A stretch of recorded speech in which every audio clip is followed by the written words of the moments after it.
Alhamdulillah, wassalatu wassalamu ala Rasulillah Muhammad ibn Abdullah wa ala alihi washabihi wa wala amma ba'd.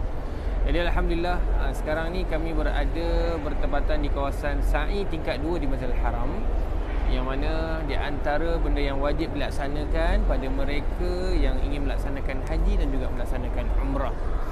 Dan juga semua sedia maklum, untuk melaksanakan sa'i kita kena berjalan daripada bukit ke bukit, iaitu Bukit Safa kepada Bukit Marwah.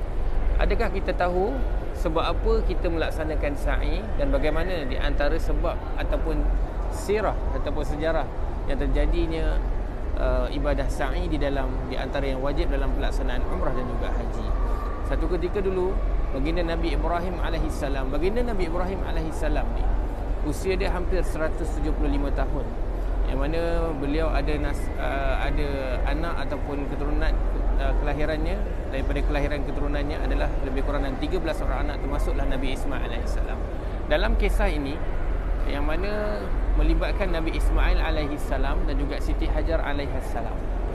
Jadi di ketika ini yang mana terjadinya kisah ni di sini, yang mana satu ketika Allah Subhanahu Wa Taala menguji Nabi Ibrahim alaihissalam supaya meninggalkan Siti Hajar alaihissalam dan juga Nabi Ismail alaihissalam di kawasan kota Mekah ini. Ketika itu di sini adalah kawasan yang sangat tandus, tiada sebarang penduduk dan sebagainya.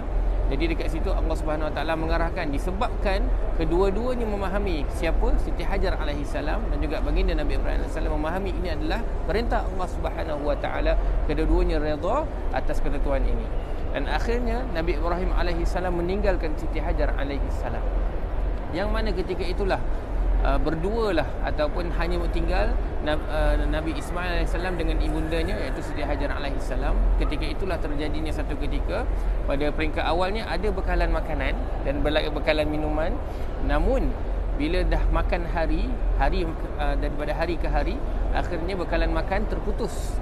Dan juga daripada sudut susu untuk Nabi Ismail alaihissalam pun, untuk Siti Hajar menyusukan Nabi Ismail alaihissalam pun dah kering. Jadi ketika itulah yang mana Allah Subhanahu Wa Taala menguji Siti Hajar alaihissalam. Ketika itu Siti Hajar, pertamanya dia duduk di kawasan tengah-tengah tandus, dia melihat ke satu bukit yang sekarang ni digelarkan sebagai Bukit Safa. Bukit Safa, yang mana di Bukit Safa dia nampak macam ada gelombang air. Jadi ketika itu dalam fikiran dia, dalam keadaan yang lapar, dalam keadaan memerlukan bekalan makanan, dia terus pergi ke Bukit Safa. Dan bila sampai kat sana tak ada air. Dan bila duduk dekat Bukit Safa, dia terduduk dan dia melihat ke Bukit Marwah pula ada gelombang air yang sama. Jadi dalam fikiran dia, dekat sana mungkin ada air, dan dia pergi ke arah Marwah lagi, Bukit Marwah. Jadi begitulah terjadi sebanyak 7 kali Safa dan Marwah. Dan itulah di antara sebabnya kita melaksanakan sa'i, untuk kita menghayati dan juga untuk kita merasai seperti mana Siti Hajar alaihissalam. Sebab itulah kalau boleh kita kena ada satu perasaan yang luar biasa ketika mana melaksanakan sa'i dalam ibadah umrah atau ibadah haji. Kesusahan Siti Hajar alaihissalam dan di padang pasir yang sangat tandus ini mencari bekalan air.